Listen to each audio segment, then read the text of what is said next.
Hello बच्चों, कैसे हो सब? बढ़िया। Welcome back to Genfinity. मेरा नाम है तबरेज अहमद और मैं आप सबको बायोलॉजी पढ़ाता हूँ। तो हम लोग पढ़ रहे थे क्लास 12 का chapter number 2 sexual reproduction in flowering plant. तो बच्चों, हमने इसके 3 लेक्चर ऑलरेडी कवर कर लिए हैं। तो जिन बच्चों ने नहीं देखे हैं, डिस्क्रिप्शन में आपको लिंक मिल जाएगी, जाकर के जरूर देखें। लास्ट के 3 लेक्चर्स के अंदर हमने काफी सारी चीजें कवर की हैं। हमने लास्ट लेक्चर के अंदर मैं बात करूं तो पॉलिनेशन को समझा था और टाइप्स ऑफ पॉलिनेशन को हमने देखा था। इसके बाद जो है हमने पॉलिनेशन के स्पेशल केसेस को भी समझा था। आज हम बात करेंगे उसके आगे की। आज हम समझेंगे फर्टिलाइजेशन। तो हमें पता है कि फ्लावरिंग प्लांट के अंदर मेल और फीमेल गैमेट्स बनते हैं। तो मेल और फीमेल गैमेट्स के फ्यूजन को हम क्या बोलते हैं बच्चों? फर्टिलाइजेशन बोलते हैं। इसकी डेफिनेशन आपने पहले भी कई बार पढ़ी हुई। तो डेफिनेशन बहुत सिंपल है, बट आज हम समझेंगे कि फर्टिलाइजेशन क्या होता है। एक्चुअल में हम जानेंगे कि फर्टिलाइजेशन फ्लावरिंग प्लांट के अंदर कैसे होता है, क्या क्या केसेस होते हैं फर्टिलाइजेशन के, किस तरह से फर्टिलाइजेशन होता है फ्लावरिंग प्लांट के अंदर। तो देखते हैं, fusion of male and female gametes is called fertilisation. Male और फीमेल गैमेट्स के फ्यूजन को हम क्या बोलते हैं? फर्टिलाइजेशन बोलते हैं। मेरी बात समझना, यहाँ पर क्या हुआ कि पोलन ग्रेन का ट्रांसफर हुआ एंसर से स्टिग्मा पर। स्टिग्मा पर पोलन ग्रेन लैंड हुआ। अब स्टिग्मा पर लैंड होने के बाद इसका ट्रांसफर कहाँ होना है? ओव्यूल के अंदर होना है, एम्ब्रायो सैक के अंदर होना है। क्यों? क्योंकि वहां पर फीमेल गैमेट्स है और जब तक दोनों पास नहीं आएंगे तो फ्यूज कैसे होंगे? तो ट्रांसफर करना है हमें। तो यहाँ पर ट्रांसफर कैसे होता है? पॉलन ट्यूब के थ्रू होता है। यानी मेल गैमेट फीमेल गैमेट तक पॉलन ट्यूब के थ्रू पहुंचाया जाता है, एक ट्यूब के थ्रू पहुंचाया जाता है। तो इस तरह के जब हम फीमेल गैमेट के पास जो है मेल गैमेट को ट्यूब के थ्रू ले जाते हैं, तो इसे हम क्या बोलते हैं? साइफनोगेमी बोलते हैं बच्चों। क्या बोलेंगे इसे हम? साइफनोगेमी बोलेंगे। Fertilisation in which non motile gametes are carried to female gametes through a pollen tube is called siphonogamy. Steps of fertilisation की बात करते हैं तो सबसे पहली स्टेप होती है pollen pistil interaction. Pollen pistil interaction क्या होती है? क्या हुआ? पॉलन ग्रेन का डिपोजिशन हुआ स्टिग्मा के ऊपर। स्टिग्मा के ऊपर डिपोजिशन के बाद इसका ट्रांसफर कहाँ करना है? एम्ब्रायो सैक के अंदर करना है। तो डिपोजिशन से लेकर के एम्ब्रायो सैक तक पहुंचने तक की सारी इवेंट्स को हम क्या बोलते हैं? पॉलन पिस्टिल इंटरेक्शन बोलते हैं। पॉलन पिस्टिल इंटरेक्शन को भी हम आगे डिटेल में समझेंगे। देखते हैं इसके कौन कौन से स्टेप्स होते हैं। पहला स्टेप क्या होता है? Germination of pollen tube. दूसरा स्टेप क्या है? Entry of pollen tube into ovule और entry of pollen tube into embryo sac. एक एक चीजों को हम डिटेल में समझेंगे, परेशान नहीं होना बच्चों, एक एक चीज को हम क्लियर करेंगे। अगला बात करते हैं, अगला स्टेप होता है फ्यूजन ऑफ गैमेट्स। यानी जब एम्ब्रायो सैक तक मेल गैमेट पहुंच गया, इसके बाद क्या होगा? फ्यूजन ऑफ गैमेट्स होगा। तो इसे हम क्या बोलेंगे? फर्टिलाइजेशन। ये पूरा जो है इस स्टेप्स के अंदर कंप्लीट होता है। तो आगे बढ़ते हैं और समझते हैं हम सबसे पहले पॉलन पिस्टिल इंटरेक्शन को। पॉलन पिस्टिल इंटरेक्शन मैंने पहले आपको बताया, all the events from pollen deposition on the stigma till the pollen tube enters into the ovule is together referred as pollen pistil interaction।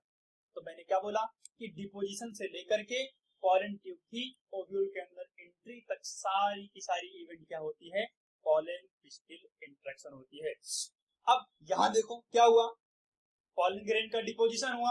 अब पॉलन ग्रेन के deposition के बाद क्या हुई? पॉलन ट्यूब की फॉर्मेशन हुई। और वो पॉलन ट्यूब कहाँ इंटर की? एम्ब्रायो साइट के अंदर, ओव्यूल के अंदर इंटर की। तो पूरी इवेंट क्या होगी? पॉलन पिस्टिल इंटरेक्शन होगी। It is mediated by chemical component of pollen and pistil. इसके अंदर कई सारे केमिकल्स इन्वॉल्व होते हैं और वो केमिकल्स पॉलन के होते हैं और पिस्टिल के होते हैं। कई सारे केमिकल्स के इंटरेक्शंस होते हैं। इन इंटरेक्शन के बाद, कई सारे केमिकल डायलॉग के बाद जो है पूरी पॉलन ट्यूब जो है जर्मिनेट करके कहाँ पहुंचती है? एम्ब्रायो साइट तक पहुंचती है। Pistil have ability to recognise compatible and incompatible pollen grain. अब मेरी बात समझना, याद करो मैंने आपको लास्ट क्लास के अंदर जब हम पॉलिनेशन को समझ रहे थे तो वहां पर मैंने आपको बताया था कंपैटिबिलिटी रिएक्शन। कंपैटिबिलिटी रिएक्शन के अंदर क्या होता है? मैंने आपको समझाया था कि पॉलन जो स्टिग्मा होती है ये केवल कंपैटिबल पॉलन ग्रेन को क्या करती है? एक्सेप्ट करती है। इनकंपैटिबल पॉलन ग्रेन को एक्सेप्ट नहीं करती। इनकंपैटिबल पॉलन ग्रेन का मतलब क्या है? रॉन्ग टाइप का पॉलन ग्रेन। अगर जो है कोई पॉलन ग्रेन दूसरी स्पीशीज का आ गया है या कोई ऐसा प्लांट जो केवल क्रॉस पॉलिनेशन को प्रमोट करता है बट सेम प्लांट की पॉलन ग्रेन आ गई है, तो ऐसी पॉलन ग्रेन को रॉन्ग पॉलन ग्रेन या इनकंपैटिबल पॉलन ग्रेन बोलते हैं। और दूसरी को क्या बोलेंगे? कंपैटिबल पॉलन ग्रेन बोलेंगे। तो पिस्टिल के पास एबिलिटी होती है कंपैटिबल यानी right type and wrong type के बीच डिफरेंशिएट करने की। After recognition post pollination event अगर जब रिकॉग्नाइज कर लेगा, कॉम्पैटिबल पोलन ग्रेन होगा, तो आगे जो है पोस्ट पॉलिनेशन इवेंट्स होंगी, अदरवाइज जो है यहाँ पर इवेंट को टर्मिनेट कर दिया जाएगा। देखते हैं, it is a dynamic process. ये क्या होती है? डायनामिक प्रोसेस होती है, मतलब इसके अंदर रेगुलर प्रोग्रेसिव होती है, चेंजेस होते हैं, अलग अलग वेरिएशन इसके अंदर मिलते हैं। समझते हैं हम पॉलन क्रिस्टल इंटरेक्शन को। सबसे पहला स्टेप था germination of pollen grain, germination of pollen grain या पॉलन ट्यूब। समझते हैं, pollen grain germinate on stigma. Pollen grain कहाँ जर्मिनेट करता है? स्टिग्मा के ऊपर जर्मिनेट करता है। क्या हुआ?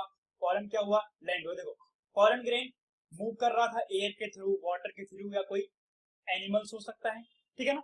तो उसके बाद क्या हुआ? स्टिग्मा पर ये क्या हो गया? अटैच होगा, अडेसिव हो गया, कैप्चर कर लिया स्टिग्मा ने, फिर इस पर अटैच हो गया। इसके बाद क्या हुआ? हाइड्रेशन हुआ, यानी वाटर को इसने क्या कर दिया? एब्जॉर्ब किया। वाटर एब्जॉर्ब करने के बाद ये क्या होता है? स्वेल होगा। जब स्वेल होगा, इसकी अंदर वाली लेयर क्या थी बच्चों? इंटाइन थी। बाहर वाली लेयर क्या थी? एक्साइन थी। एक्साइन के अंदर क्या होते हैं? जर्म पोर होते हैं। उन जर्म पोर के थ्रू क्या होगी? इंटाइन बाहर निकल जाएगी, और उसके अंदर से जो है, जो आपकी वेजिटेटिव न्यूक्लियस होता है और जो जनरेटिव न्यूक्लियस होता है, दोनों क्या हो जाएगा? पॉलन ट्यूब के अंदर रिलीज कर दिया जाएगा। और फिर क्या होगी? पॉलन ट्यूब का जर्मिनेशन, और फिर पॉलन ट्यूब की ग्रोथ होगी और आगे की चीजें कैरी आउट होंगी। तो समझते हैं हम यहाँ पर क्या लिखा हुआ है। Pollen grain absorb moisture and sugar from the stigma and swell up. Moisture absorb करेगा, शुगर एब्जॉर्ब करेगा, और क्या कर जाएगा? स्वेल हो जाएगा। और स्वेल होने के बाद क्या होगा? Intine comes out through the germ pore, और जर्म पोर के थ्रू इंटाइन क्या हो जाएगी बच्चों? बाहर निकल जाएगी, ठीक है ना। And form the pollen tube, और क्या बनाएगी? पॉलन ट्यूब बनाएगी। जैसे हमने देखा था, अगर पॉलन ग्रेन की स्ट्रक्चर की मैं बात करूं, तो हमने क्या देखा था? ये आपकी इंटाइन थी, और बाहर वाली लेयर क्या थी? एक्साइन। एक्साइन किसकी बनी होती बच्चों? स्पोरोपोलिन, हार्डेस्ट सब्सटेंस था ना। तो ये क्या? जर्मपोर थी। अब जब ये वाटर को एब्जॉर्ब करेंगे, मॉइस्चर एब्जॉर्ब करेंगे, शुगर एब्जॉर्ब करेंगे, जब स्वेल होंगे, तो स्वेल होने की वजह से इंटाइन जो होती है, ये स्वेल होकर ये क्या होगी? इस जर्मपोर के थ्रू क्या हो जाएगी? बाहर की तरफ रिलीज हो जाएगी, और इस तरह से क्या होती है? पॉलन ट्यूब की फॉर्मेशन होती है। और आगे देखते हैं, पॉलन प्रोड्यूस एंजाइम। पॉलन क्या करता है? एंजाइम प्रोड्यूस करता है, विच digest the tissue of the stigma and style. Stigma और स्टाइल के टिश्यूज को डाइजेस्ट करने के लिए क्या करता है? पॉलन एंजाइम प्रोड्यूस करता है। When pollen tube come down to the stigma, जब पॉलन ट्यूब स्टिग्मा में नीचे की तरफ आती है, in the style first of all vegetative nucleus enters into the pollen tube. अब देखो, पॉलन ट्यूब की फॉर्मेशन हुई, क्या हुआ? इंटाइन बाहर रिलीज हुई जर्मपोर के थ्रू, और सबसे पहली जो न्यूक्लियस होता है वो वेजिटेटिव न्यूक्लियस होता है, जो कहां करेगा? पॉलन ट्यूब के अंदर इंटर करेगा, और उसके बाद जनरेटिव न्यूक्लियस उसके पीछे आएगा, ठीक है ना। इसके बाद बात करते हैं, tube nucleus always occupied terminal. Tube nucleus हमेशा क्या होगा? टर्मिनल पोजीशन पर होगा, यहाँ वाली पोजीशन पर, यानी सबसे नीचे वाली पोजीशन पर कौन होगा? ट्यूब न्यूक्लियस, और उसके पीछे क्या होगा? जनरेटिव न्यूक्लियस होगा, ठीक है ना। Terminal position and control the growth of the pollen tube, और पॉलन ट्यूब की ग्रोथ को क्या करेगा? कंट्रोल करेगा। ध्यान रखना बच्चों, पॉलन ट्यूब जो होता है वो टिप ग्रोथ शो करता है, यानी पॉलन ट्यूब की जो टिप होती है वो ग्रो करती है, पूरी की पूरी पॉलन ट्यूब ग्रो नहीं करती, यानी pollen tube shows tip growth या एपिकल ग्रोथ भी हम इसे बोलते हैं। तो यहाँ तक हम समझ चुके कि जर्मिनेशन ऑफ पॉलन ग्रेन कैसे होता है बच्चों, कोई दिक्कत नहीं।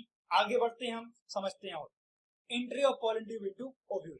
अब at the time when the pollen tube enters in the ovary, ovule become mature.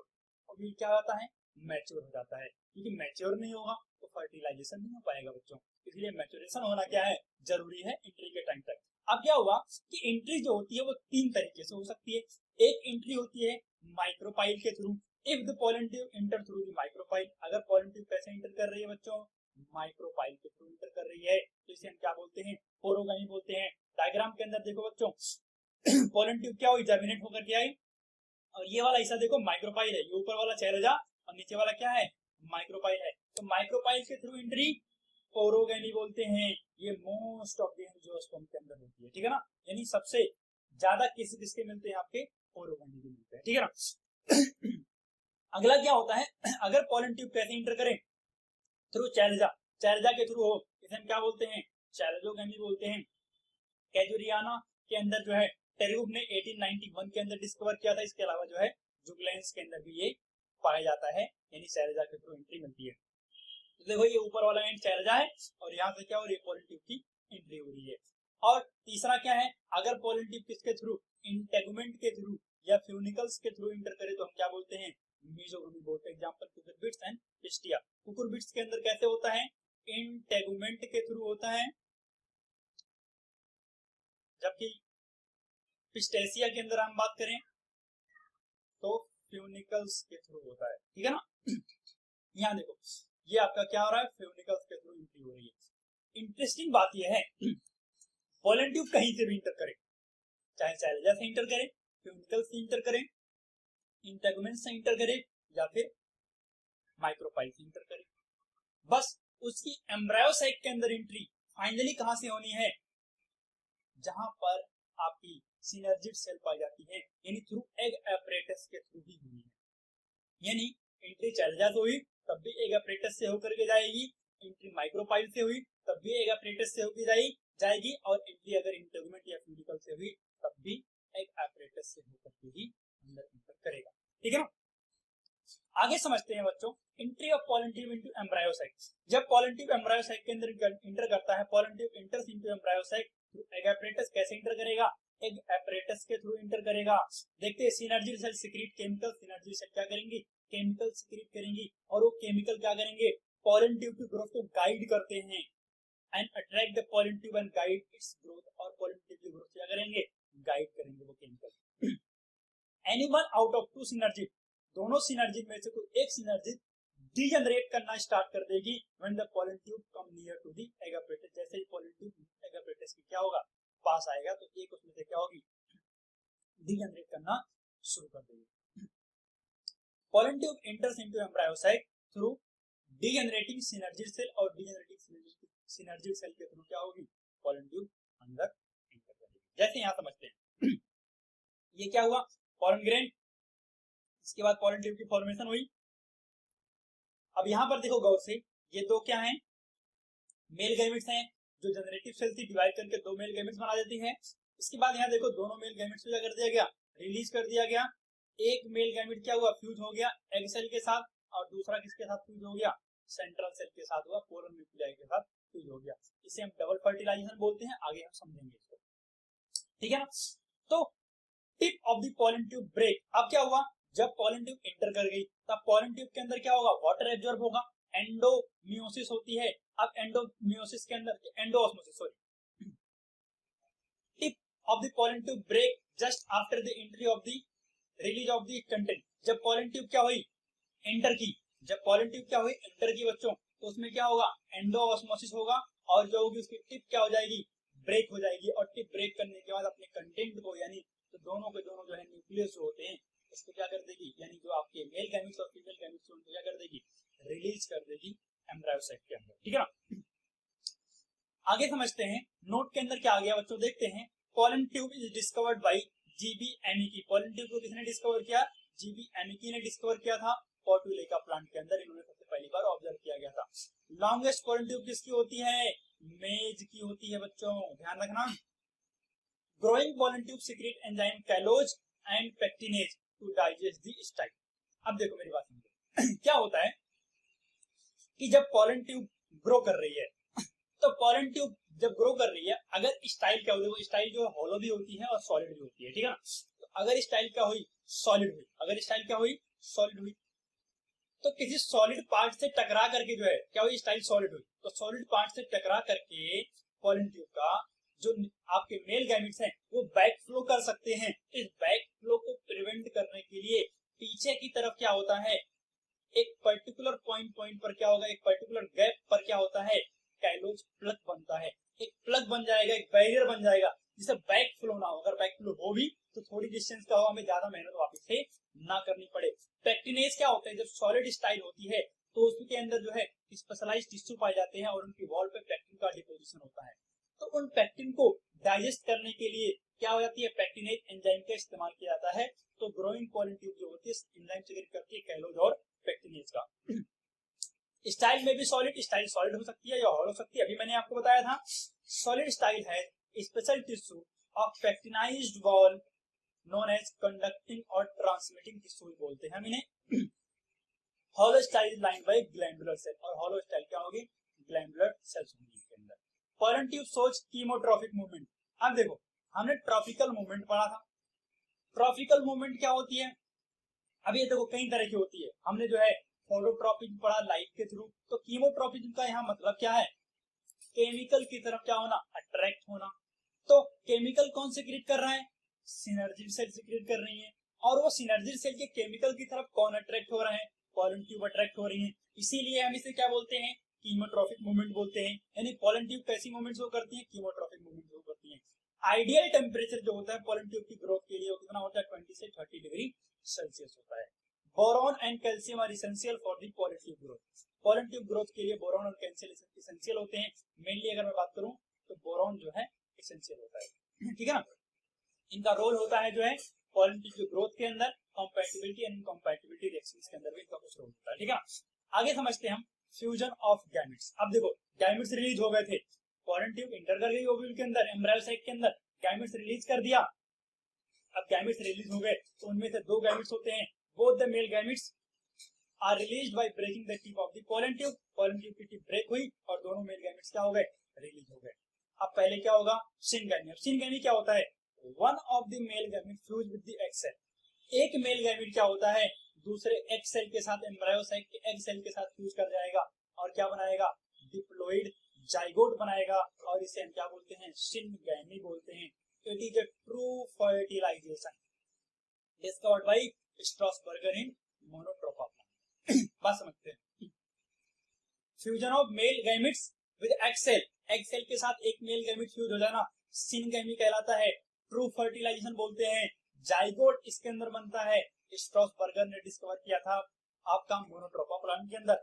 दूसरा होता है triple fusion. Second male gamete जो था वो फ्यूज होता है polar nuclei of the central cell, central cell के पोलर न्यूक्लियाई के साथ, और क्या बनाएगा? ट्रिप्लोइड प्राइमरी एंडोस्पर्म बनता है। Triploid primary endosperm nucleus, PEN short में बोलते हैं पेन। ये लिखने वाला पेन नहीं है बच्चों, ये क्या है? ट्रिप्लोइड प्राइमरी एंडोस्पर्म न्यूक्लियस है, ठीक है ना। अब देखो समझते हैं इसमें फिर से डायग्राम बार बार रिपीट हो रहा, कोई दिक्कत नहीं, अच्छे से क्लियर होगा। डायग्राम को आप अच्छे से समझना, ठीक है ना। पोलन ग्रेन का डिपोजिशन हुआ, पोलन ट्यूब की जर्मिनेशन शुरू हुई। पोलन ट्यूब की जर्मिनेशन के बाद पोलन ट्यूब की एंट्री हो रही है कहाँ? ओव्यूल के अंदर। ओव्यूल के अंदर क्या हुआ? गैमेट्स रिलीज कर दिए। एक गैमेट्स किसके साथ फ्यूज हो गया? सेंट्रल सेल के साथ। एक किसके साथ फ्यूज हो गया? एग सेल के साथ फ्यूज हो गया। क्या बोला? एक बार सिनगैमी हुई, जब फ्यूजन एग सेल के साथ हुआ, सेंट्रल सेल के पोलर न्यूक्लियाई के साथ फ्यूज हुआ, तो हमने क्या बोला? ट्रिपल फ्यूजन बोला। तो हम समझ चुके हैं कि फर्टिलाइजेशन कितनी बार हो रहा है? 2 बार हो रहा है। Fertilization take place twice at a time in angiosperm, therefore known as double fertilization. इसलिए क्या बोलते हैं बच्चों? हम इसे डबल फर्टिलाइजेशन बोलते हैं। कोई दिक्कत नहीं, समझते हैं फिर से वो एक बार देखते हैं। पोलन ग्रेन की डिपोजिशन स्टिग्मा के ऊपर, पोलन ट्यूब की जर्मिनेशन हुई और पोलन ट्यूब कहाँ पहुंची? ओव्यूल के पास पहुंची, एम्ब्रायो सैक के अंदर पहुंची। यहाँ से गैमेट्स को रिलीज कर दिया, ब्लू कलर के दिख रहे हैं आपको गैमेट, और दोनों देखो ब्लू कलर के गैमेट, एक किसके साथ फ्यूज हुआ? एक सेल के साथ, और एक किसके साथ फ्यूज हो गया? सेंट्रल सेल के साथ। ये क्या बन गया? एंडोस्पर्म बन गया। अरे आपको पता है सेंट्रल सेल पहले ही थी, n प्लस n थी, और एक और आ गया n, तो क्या हो गया?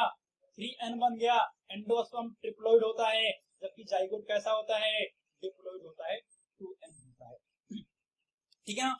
तो डबल फर्टिलाइजेशन डिस्कवर्ड बाय नॉस्टिन। किसने डिस्कवर किया? नॉस्टिन ने किया था। लिलियम एंड फ्रिटिलेरिया प्लांट के अंदर इन्होंने ऑब्जर्व किया था पहली बार। It is a unique property of the angiosperm. ये एंजियोस्पर्म की यूनिक प्रॉपर्टी है। इंपॉर्टेंट पॉइंट है, ध्यान रखना, ठीक है। Antipodal and remaining synergid cell. अब बाकी एंटीपोडल हैं, सिनर्जिड सेल हैं, ये फर्टिलाइजेशन के जस्ट बाद क्या हो जाएंगी? डीजनरेट हो जाएंगी, इनका कोई रोल आगे नहीं होता है। इस डायग्राम के अंदर देखते हैं, एक एनिमेशन आपके सामने होगा, देखो यहाँ पर फिर से समझते हैं। देखो क्या हुआ? पोलन ग्रेन यहाँ था, पोलन ग्रेन यहाँ से ट्रांसफर हुआ। अब देखो ये एब्जॉर्ब करेंगे क्या? वाटर एंड मॉइस्चर को एब्जॉर्ब करेंगे।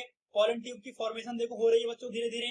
अब यहाँ नीचे ध्यान से देखो, साथ में क्या हो रहा है? मैच्योरेशन ऑफ एम्ब्रायो साइक हो रही है। पोलन ट्यूब की फॉर्मेशन, पोलन ट्यूब ग्रो करके आएगी धीरे धीरे और इंटर करेगी, माइक्रोपाइल के थ्रू इंटर कर रही है, ओरोगैमी बोलेंगे। अब यहाँ से क्या हुआ? दोनों मेल गैमेट्स क्या हो गए? रिलीज कर दिए गए। एक फ्यूज हो गया आपका इसके साथ, और एक फ्यूज हो गया एक सेल के साथ, एक आपका सेंट्रल सेल के साथ। तो क्या बन गया? एंडोस्पर्म बन गया और आपका जाइगोट बन गया, ठीक है ना। समझ में आया? कोई दिक्कत नहीं बच्चों, आगे बढ़ते हैं। Post fertilization event. हमने देखा 2 चीजें हमारे पास, एक प्राइमरी एंडोस्पर्म न्यूक्लियस और एक जाइगोट। देखते हैं इसका आगे फिर क्या होता है, इससे क्या रिजल्ट आगे मिलता है हमें। जाइगोट का क्या होगा, एम्ब्रायोजेनेसिस होगा और क्या बनेगा, एम्ब्रायो की फॉर्मेशन होगी और बाद में जो है मैच्योर सीड की फॉर्मेशन हो जाएगी। हम बात करते हैं प्राइमरी एंडोस्पर्म न्यूक्लियस की, तो इसका क्या होगा, प्राइमरी एंडोस्पर्म सेल बन जाएगी और फिर बाद में क्या हो जाएगा, एंडोस्पर्म बन जाएगा। ये क्या होता है, न्यूट्रिएंट स्टोर करता है, ये डेवलपिंग एम्ब्रायो को क्या करता है, न्यूट्रिएंट प्रोवाइड करता है। और जब सीड जर्मिनेट करता है ना, तो जर्मिनेशन के समय भी न्यूट्रिएंट प्रोवाइड करता है।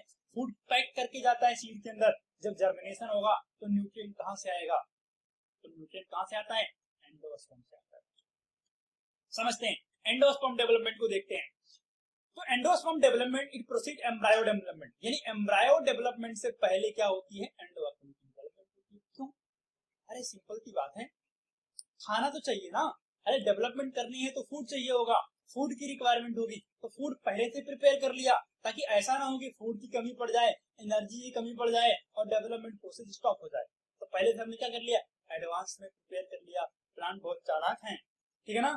Endosperm store food material, endosperm क्या करते हैं, फूड मटेरियल को स्टोर करते हैं, which is used by embryo during the development and seed during germination. तो एम्ब्रायो भी इस्तेमाल करता है एंडोस्पर्म का, सीड जर्मिनेशन के समय भी एंडोस्पर्म का इस्तेमाल करता है। Endosperm is three type based on the development, development के आधार पर जो है एंडोस्पर्म तीन तरह के होते हैं। पहला क्या है, free nuclear endosperm, cellular endosperm, helobial endosperm. एक एक करके समझते हैं, देखते हैं। पहले free nuclear endosperm, development by free nuclear division in PEC, primary endospermic cell. देखो, प्राइमरी एंडोस्पर्मिक न्यूक्लियस था, इससे क्या बना, प्राइमरी एंडोस्पर्मिक सेल बना, ठीक है। अब इस सेल के अंदर क्या होगा, फ्री न्यूक्लियर डिवीजन होगा, यानी न्यूक्लियस डिवाइड करके कई सारे न्यूक्लियस बन जाएंगे, कई सारे न्यूक्लियस, और बाद में न्यूक्लियस में क्या हो जाएगी, after free nuclear division followed by cytokinesis, cytokinesis हो जाएगी और इससे क्या हो जाएगा, एंडोस्पर्म बन जाएगा। तो न्यूक्लियस का डिवीजन हो रहा है, तो इसलिए हम फ्री न्यूक्लियर डिवीजन बोलते हैं या फ्री न्यूक्लियर एंडोस्पर्म बोलते हैं। देखते हैं बच्चों डायग्राम के अंदर, मोस्ट कॉमन इन एंजियोस्पर्म, सबसे कॉमन है, और एग्जांपल मेज, व्हीट, राइस, सनफ्लावर और कैप्सुला के अंदर ही पाया जाता है। यहाँ देखते हैं ध्यान से, ये प्राइमरी एंडोस्पर्मिक न्यूक्लियस है और ये पूरी सेल है, प्राइमरी एंडोस्पर्मिक सेल है, ठीक है ना। प्राइमरी एंडोस्पर्मिक सेल के अंदर देखो न्यूक्लियस डिवाइड हुआ, दो न्यूक्लियस बन गए, फिर बाद में डिवाइड हुआ, कई सारे न्यूक्लियस बन गए। अब इसका क्या होगा, साइटोकाइनेसिस हो जाती है और कई सारी सेल्स बन जाएंगी। इस तरह से अगर एंडोस्पर्म की फॉर्मेशन हो तो इसे हम क्या बोलेंगे, फ्री न्यूक्लियर एंडोस्पर्म।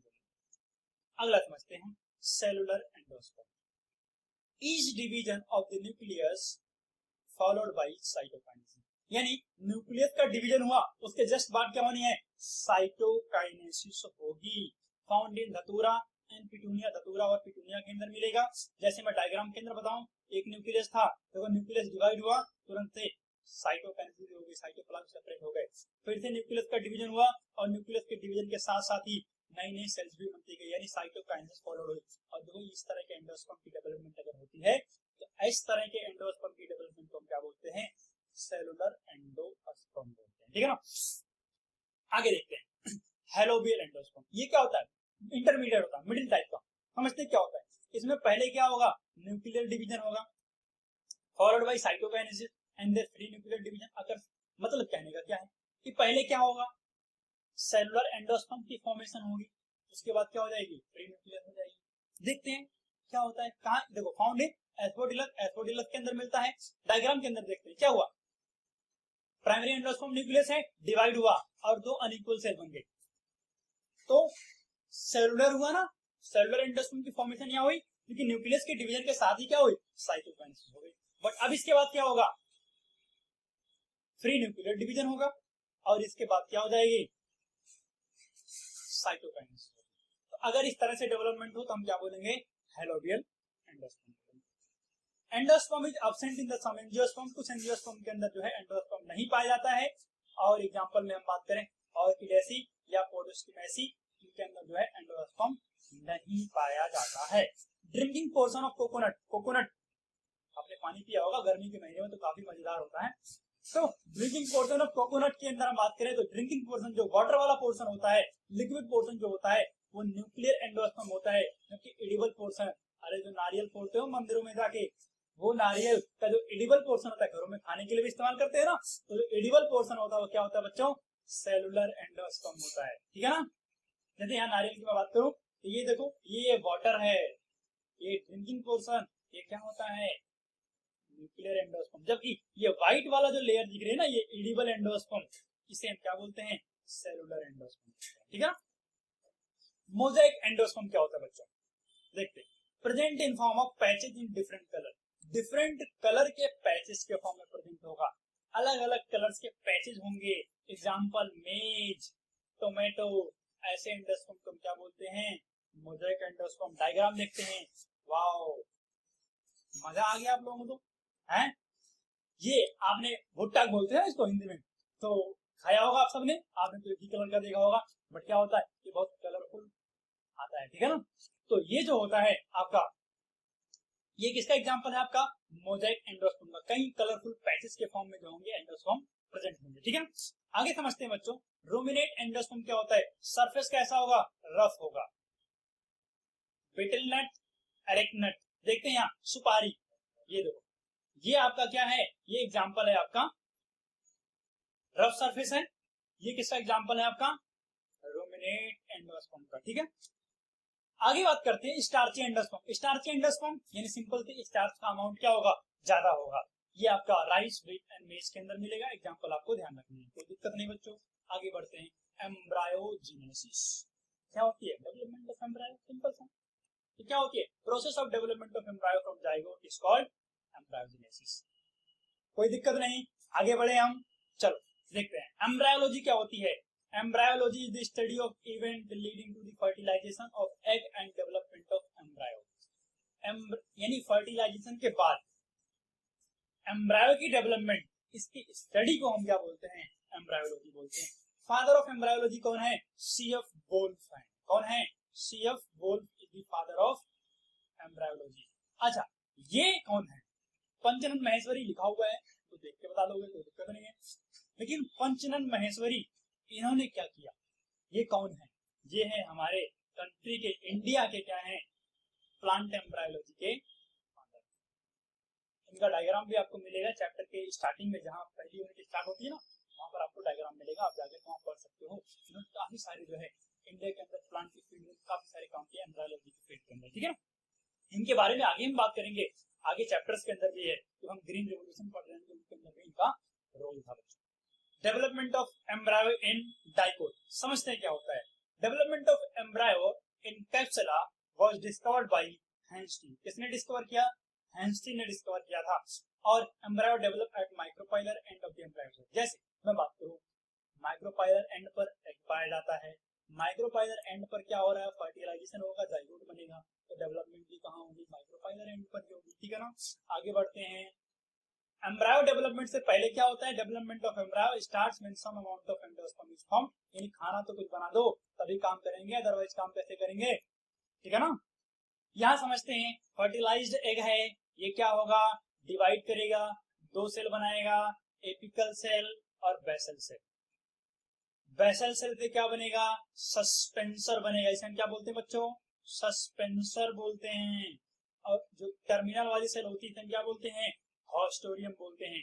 और जो आपकी एपिकल सेल होती है, ये क्या करेगी, एम्ब्रायो की डेवलपमेंट करेगी। पहले क्या बनेगा आपका, ग्लोबुलर एम्ब्रायो बनेगा।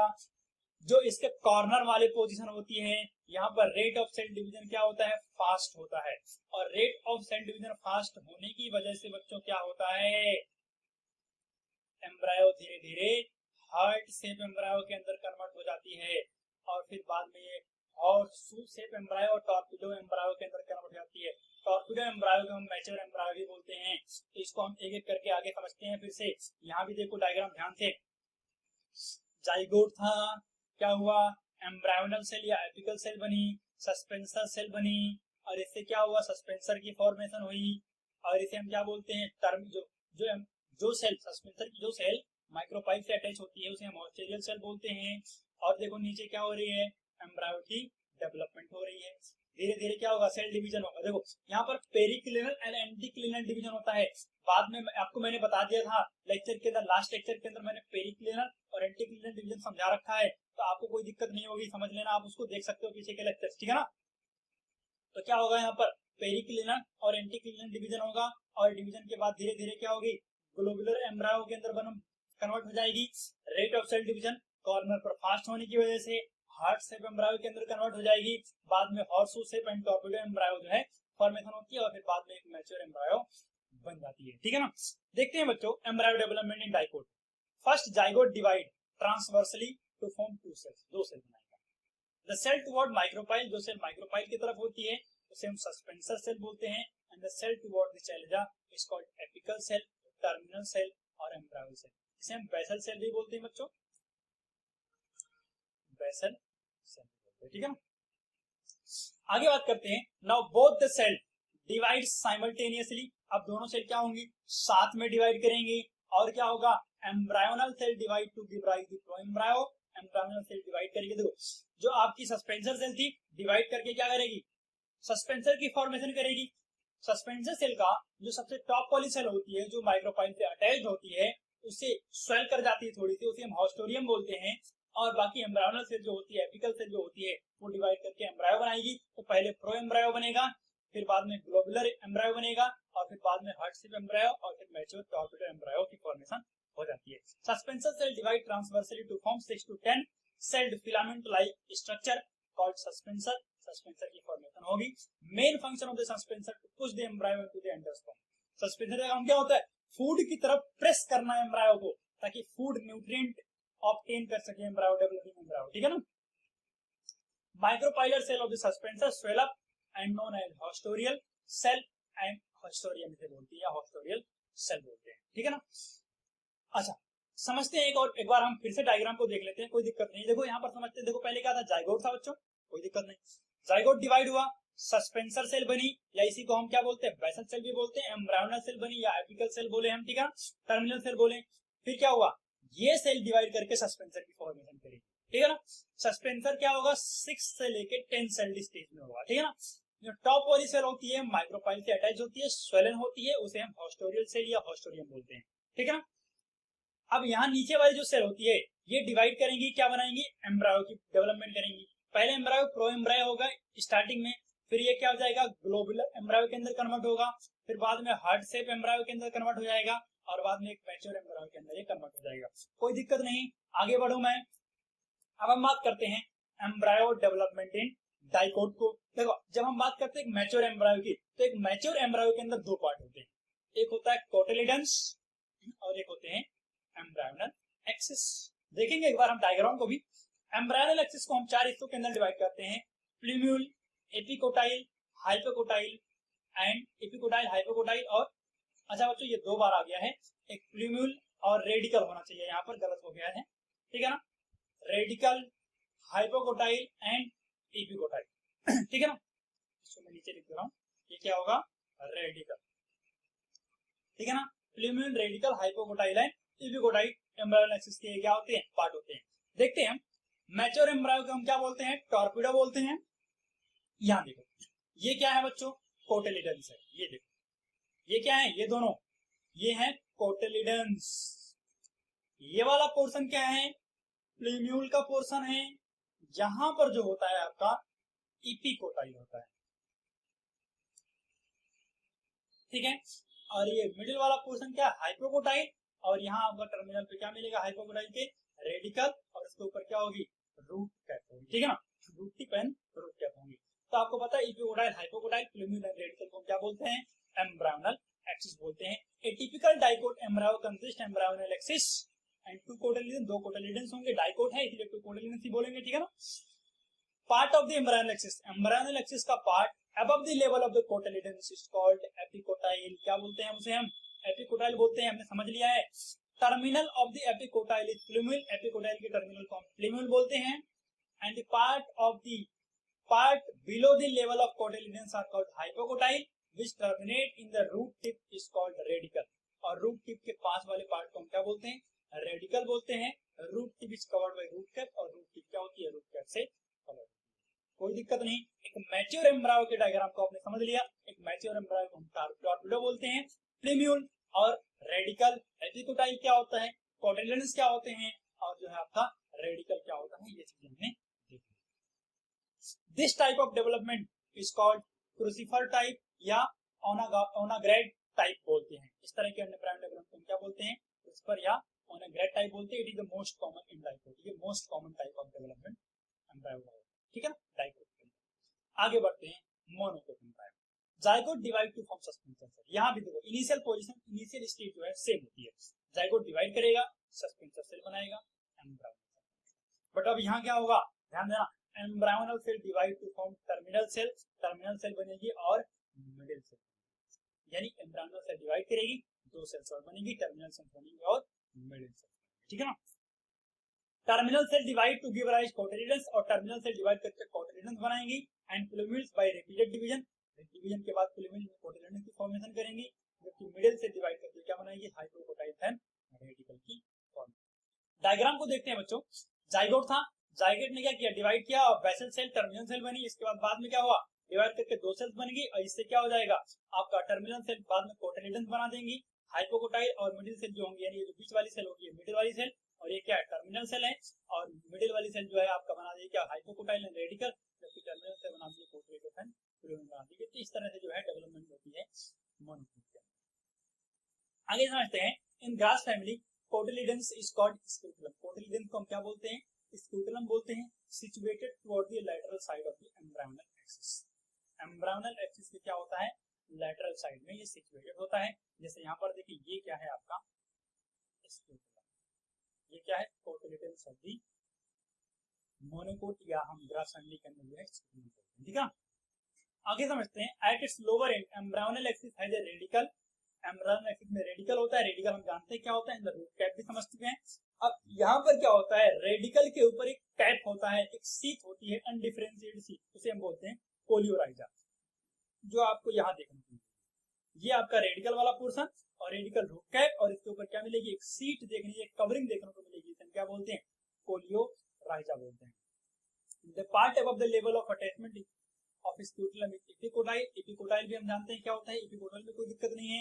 Epicotyl has a shoot apex, epicotyl में क्या होगा, शूट अपेक्स होगा, और इसके बाद है leaf primordia enclose the hollow linear फोलियर structure called the coleoptile, और इसके ऊपर भी एक कवरिंग होगी, और इसे हम क्या बोलते हैं, कोलियोप्टाइल बोलते हैं। तो ये क्या है आपका बच्चों, कोलियोप्टाइल है, ठीक है ना, कोई दिक्कत नहीं इसमें। आगे बढ़ते हैं, पोस्ट फर्टिलाइजेशन इवेंट, यानी हम समझते हैं कि मेजर चीजें क्या चेंजेस होते हैं before fertilization and after fertilization. देखो बिफोर की बात करें तो ओवरी जो होती है फर्टिलाइजेशन के बाद फ्रूट के अंदर कन्वर्ट हो जाएगी, ओवरी बॉल फ्रूट बॉल के अंदर कन्वर्ट हो जाएगी, जिसे हम पेरिकार्प बोलते हैं, आगे हम समझेंगे। ओव्यूल जो होता है वो सीड के अंदर कन्वर्ट हो जाता है। इंटेगमेंट दो होता था, inner integument and outer integument. Inner से जो हो जाए इनर सीड कोट बनती है, और आउटर से आउटर सीड कोट बन, यानी टेस्टा एंड टेगमेंट की फॉर्मेशन होगी। न्यूक्लियस जो होते हैं डिजेनरेट हो जाएंगे, अगर प्रेजेंट होंगे तो उसे हम पेरियस्पर्म बोलते हैं। कहाँ पाया जाता है, पेरियस्पर्म के अंदर पाया जाता है। पेरियस्पर्म जो है ब्लैक पेपर के अंदर मिलेगा आपको, आगे भी हम बात करेंगे इसकी। सिनर्जिक सेल जो है डीजेनरेट हो जाएंगी, एंटीपोडल सेल डीजेनरेट हो जाएंगी। हाइलम स्कार के फॉर्म में सीड के अंदर प्रेजेंट होगा। फ्यूनिकल जो है ये सीड के अंदर प्रेजेंट हो सकता है या फिर नहीं भी हो सकता है, ठीक है ना। माइक्रोपाइल जो होता है ये seed of micropyle of seed बन जाएगा, चला जा ऑफ सीड, कोई दिक्कत नहीं, ठीक है ना। देखते हैं सीड क्या होती है। सीड के अंदर चार पार्ट होते हैं, seed coat, cotyledons, embryonal axis and endosperm. Seed coat की बात करो दो होती है, testa and tegmen. Outermost testa और इनर जो होगी वो टेगमेंट होगी। कोटिलिडन्स दो हो सकते हैं, मोनोकोट हो सकता है या डाइकोट हो सकता है। एक है तो मोनोकोट, दो है तो डाइकोट। एम्ब्रायोनल एक्सिस में आपको पता है फिल्म्यूल हो सकता है, epicotyl, hypocotyl, radicle and root cap, ये सारी चीजें आ सकती है, ठीक है ना। एंडोस्पर्म आपको पता ही क्या होता है, न्यूट्रिएंट प्रोवाइड करता है, सीड के अंदर स्टोर फॉर्म में होता है, फूड स्टोर फॉर्म, ठीक है ना। समझते हैं it is A final product. Seed क्या होता है, it is A final product of the sexual reproduction. Reproduction में क्या होता है, फाइनल प्रोडक्ट होता है। क्यों कर रहे थे प्लांट रिप्रोडक्शन, ताकि वो नई जनरेशन प्रोड्यूस करें, और नई जनरेशन का इनिशियल पॉइंट क्या होती है, सीड होती है। आप सब जानते हो सीड जब हम स्प्रेड करते हैं अपने कल्टीवेशन फील्ड के अंदर तो उससे नए नए प्लांट्स क्या होते हैं। It is a fertilized ovule. ये क्या होता है, एक फर्टिलाइज्ड ओव्यूल होता है। ये आपकी सीड की स्ट्रक्चर हमने देखा, ये वाला पोर्शन देखो हाइलम है, ये माइक्रोपाइल और ये आपकी सीड कोट है, ठीक है ना। कोटिलिडन्स आपको प्लूम्यूल भी दिखाई दे रहा है यहाँ पर, रेडिकल दिखाई दे रहे हैं और आपको दोनों कोटिलिडन्स दिखाई दे रहे हैं, कोई दिक्कत नहीं बच्चों। All the structure inside the seed coat is called kernel. Seed coat के अंदर की सारी स्ट्रक्चर को क्या बोलते हैं, कर्नेल बोलते हैं, ठीक है ना। ए टिपिकल सीड है 3 मेन पार्ट, सीड कोट होंगे, एम्ब्रायो होगी और एंडोस्पर्म होंगी, ये मेन पार्ट्स होते हैं, ठीक है ना। आपको पता है सीड कोट भी हमने टेस्टा एंड टेक्विन देख लिया है, एम्ब्रायो इसके अंदर होगी और एंडोस्पर्म भी होगा। आउटर कोट को हम टेस्टा बोलते हैं, इनर को हम टेगमेन बोलते हैं, कोई दिक्कत नहीं। Germinate to give rise to new plant, और ये जर्मिनेट होगी और इससे क्या होंगे, नए प्लांट होंगे। रेडिकल वाला जो है रूट सिस्टम बनाता है और वेर जब हम बात करते हैं प्लूम्यूल की तो क्या बनता है, प्लांट का शूट सिस्टम की फॉर्मेशन करता है। Types of the seed, seed दो तरह के होते हैं, एल्ब्यूमिनस या एंडोस्पर्मिक सीड। नाम से ही पता चल रहा है, जिसके अंदर एंडोस्पर्म प्रेजेंट है एंडोस्पर्मिक सीड, नहीं प्रेजेंट है नॉन एंडोस्पर्मिक सीड। तो एंडोस्पर्म परसिस्ट, एंडोस्पर्मिक सीड, या albuminous seed, castor, maize, coconut. Exalbuminous या नॉन एंडोस्पर्मिक सीड हम बात करें तो does not persist, pea, gram, bean, groundnut, इन सब के अंदर क्या होगा, एंडोस्पर्म नहीं होगा। एग्जांपल ध्यान रखेंगे, कोई दिक्कत नहीं है। सीड फिर से देख लेते हैं स्ट्रक्चर, कोई दिक्कत नहीं है। एपिकोटाइल वाला पोर्शन आपको दिख रहा है, बीन सीड है, ठीक है ना। हाइपोकोटाइल रेडिकल वाला पोर्शन आपको दिखाई दे रहा होगा, सीड कोट समझ लिया हमने। कोटिलिडन दो दिखाई दे रहे हैं और ये पूरी क्या है, ये क्या है देखो, एंडोस्पर्म, ठीक है ना।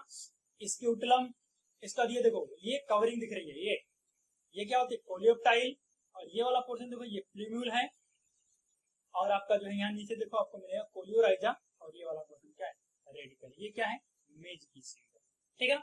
एलुरोन लेयर, ध्यान रखना इसको भी बच्चों, ये वाली लेयर जो है ये क्या है, एलुरोन, ठीक है ना, और बाहर क्या है, सीड, ठीक है। आगे बढ़ते हैं, समझते हैं। Inactive state of the embryo in a dry season, dry season के अंदर एम्ब्रायो क्या होती है, इनएक्टिव स्टेज के अंदर होती है, जिसे हम सीड डोरमेंसी बोलते हैं। मेटाबॉलिक एक्टिविटी अपनी स्लो डाउन कर लेती है और इसे हम क्या बोलते हैं बच्चों, सीड डोरमेंसी। फेवरेबल कंडीशन के अंदर सीड क्या करती है, वाटर को एब्जॉर्ब करेगी, ऑक्सीजन एब्जॉर्ब करेगी थ्रू माइक्रोपाइल एंड जर्मिनेट, और क्या कर जाएगी, जर्मिनेट कर जाएगी और नए प्लांट को प्रोड्यूस करेगी।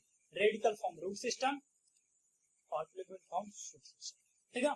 Note, in some seed remains of the nucleus persist, nucleus के कुछ रिमेन्स मिल जाते हैं, जिसे हम पेरियस्मम बोलते हैं।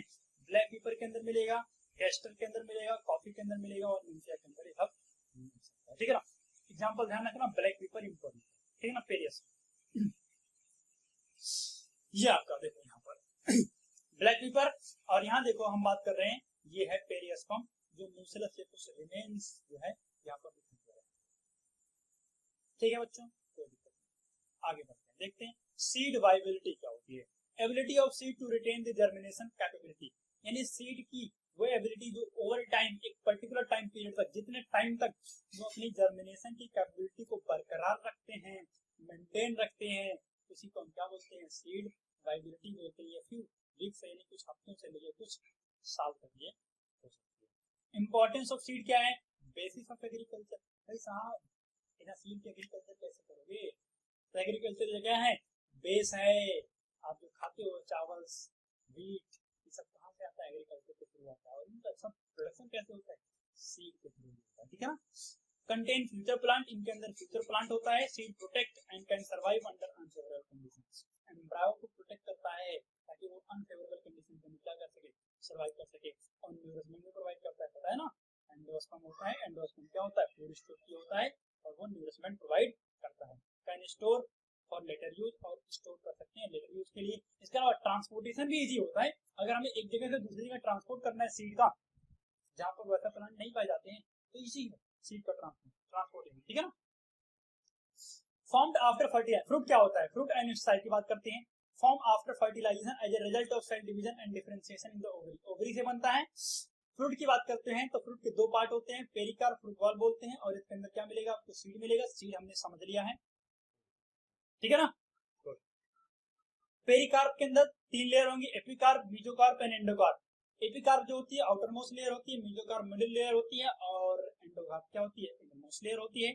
यहाँ हम देख लेते हैं, सीड ये आपको दिख रही है अंदर, कोई दिक्कत नहीं। बाहर देखो, ये बाहर वाली लेयर एक्सोकार्प, मेसोकार्प एंड एंडोकार्प, या एपिकार्प भी एक्सोकार्प को हम बोलते हैं, कोई दिक्कत नहीं, ठीक है ना।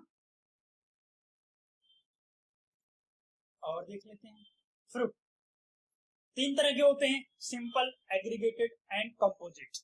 अब सिंपल क्या होते हैं, जो एक एम्ब्रायो से बनते हैं। एग्रीगेटेड जो क्या होंगे, मल्टीपल ओवरी से बनेंगे, कई सारे ओवरी मिलकर के बनाएंगी। तो सॉरी, एम्ब्रायो मैंने यहाँ बोल दिया था। फॉर्म फ्रॉम सिंगल ओवरी, एक सिंगल ओवरी से बनते हैं तो उसे हम क्या बोलते हैं बच्चों, सिंपल फ्रूट। और मल्टीपल ओवरी से क्या बनेंगे, आपका एग्रीगेट फ्रूट। कंपोजिट ये पूरी की पूरी इन्फ्लोरेसेंस से ही बन जाएंगे।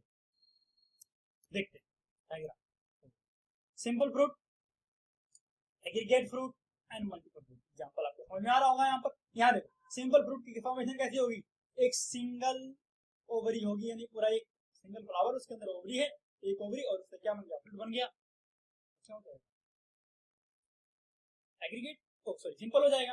अगर हम एग्रीगेट की बात करूं तो यहाँ क्या हो, देखो कई सारी ओवरीज दिख रही है ना, मल्टी कार्पेलरी कंडीशन है, कई सारी कार्पेल्स हैं, ओवरी कई सारी है यहाँ पर, तो क्या होगी, ऐसे एग्रीगेट फ्रूट बन जाए। और पूरा देखो कई सारे इन्फ्लोरेसेंस है, और पूरी इन्फ्लोरेसेंस से अगर फ्रूट बन जाए तो क्या हो जाएगा आपका, ठीक है ना। फ्रूट क्या हो, टाइप होते हैं, true fruit, false fruit and parthenocarpic fruit. आपने नाम सुने होंगे शायद। ट्रू फ्रूट क्या होते हैं, फ्रॉम ओवरी, यानी ओवरी से बनते हैं। फॉल्स फ्रूट कहाँ होते हैं, अदर देन ओवरी, यानी ओवरी के अलावा किसी दूसरे पार्ट से बनेंगे। जब हम ट्रू फ्रूट की बात करते हैं, एग्जांपल क्या है, मैंगो एंड ग्रेप्स हुआ, other than ovary. Apple and strawberry की बात करें तो क्या होता है, अदर देन ओवरी बनता है, ठीक है ना। तो ओवरी के अलावा अगर किसी दूसरे पार्ट से, प्लांट के किसी दूसरे पार्ट से क्या बन जाए, फ्रूट बन जाए, तो क्या होता है, फॉल्स फ्रूट होता है, otherwise true fruit. Parthenocarpic fruit बिना फर्टिलाइजेशन के बन जाएंगे तो पार्थेनोकार्पिक फ्रूट बोलते हैं। एग्जांपल आपका क्या है, बनाना है। देखते हैं यहाँ पर टू टाइप्स ऑफ फ्रूट, देखो यहाँ देखा हमने ट्रू फ्रूट, और ये है आपका फॉल्स फ्रूट, ठीक है ना। तो फॉल्स फ्रूट सीड होगी, ऑब्वियस इसमें फर्टिलाइजेशन होगा, बट फ्रूट की डेवलपमेंट ओवरी से नहीं होगी, ठीक है ना। Edible part of the food, ये एप्पल की है डायग्राम, ठीक है ना। Flower part, fruit and cell, pericarp, और बाकी तो ओवरी आपको दिखेगी अंदर।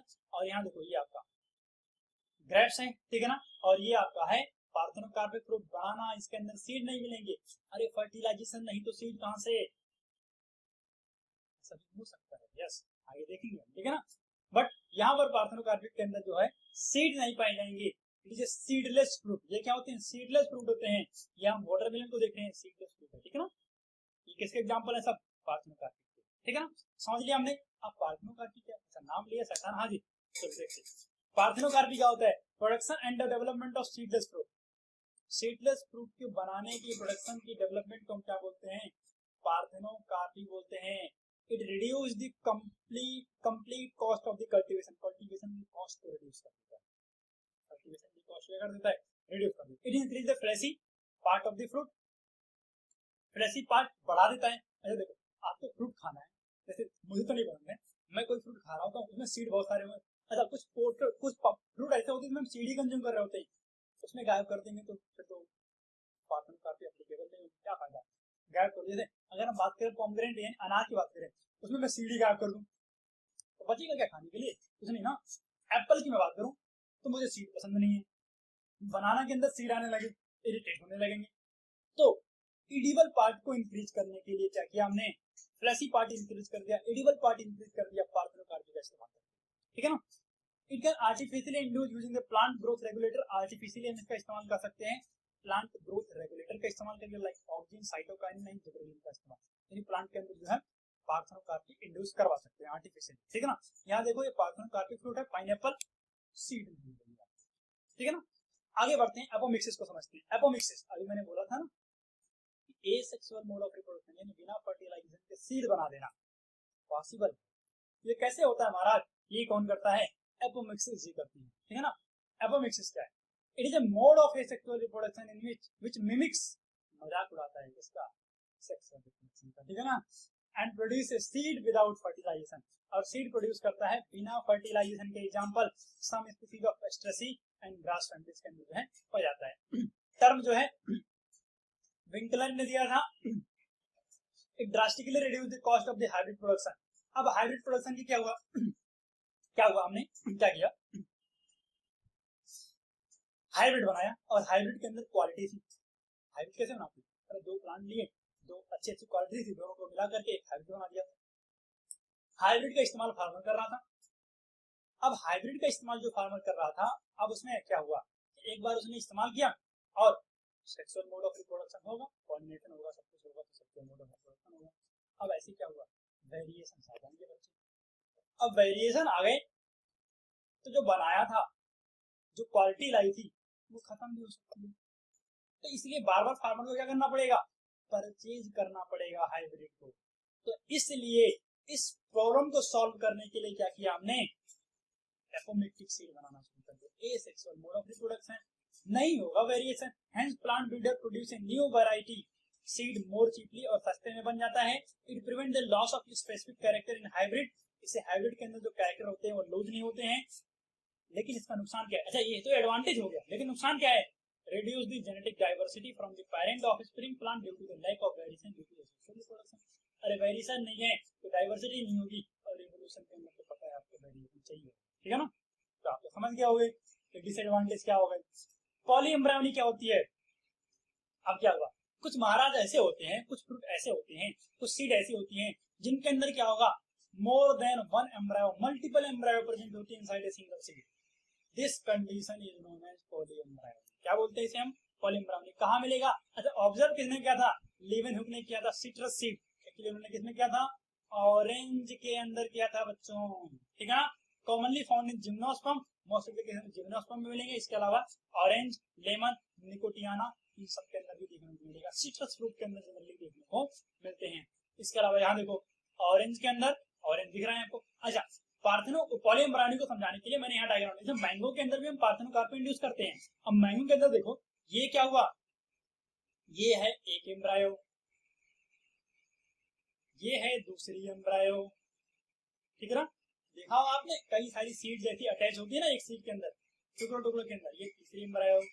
तो एक से ज्यादा एम्ब्रायो प्रेजेंट है बच्चों, क्या हो जाएगा, पॉलीएम्ब्रायोनी। समझ गए, समझ गए, आगे बढ़ते हैं।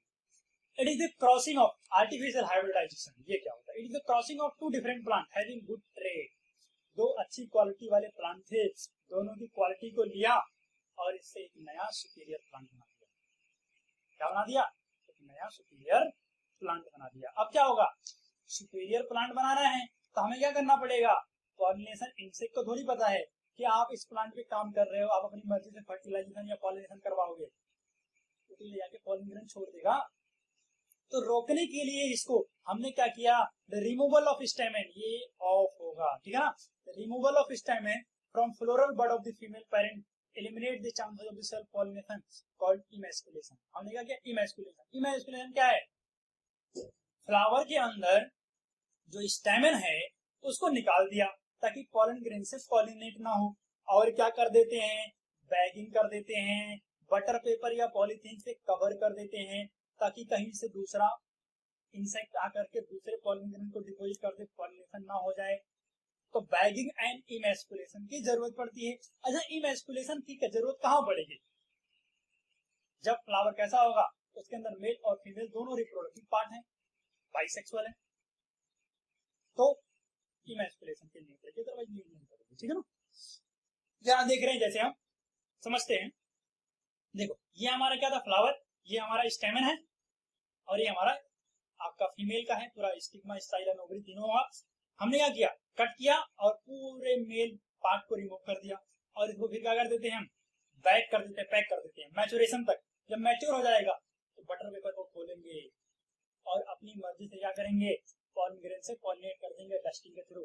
और पॉलिनेट देखो यहाँ से दूसरे फ्लावर से हमने, जो हमारा डिजायर्ड फ्लावर था, डिजायर्ड प्लांट था, उससे पॉलिन ग्रेन को हमने लिया और हमने अपने दूसरे डिजायर्ड प्लांट के फीमेल पार्ट के ऊपर स्टिग्मा के ऊपर पॉलिन ग्रेन को डिपोजिट करवा दिया। तो इस तरह से जो है हम करते हैं आर्टिफिशियल हाइब्रिडाइजेशन। बाद में फिर इसे बटर पेपर पे कवर कर देंगे और प्लांट मैच्योर हो जाएगा, सीड की फॉर्मेशन, और उसके बाद बाकी का प्रोसेस तो आपको पता है, जर्मिनेट करके नया प्लांट बनाएंगे, ठीक है ना।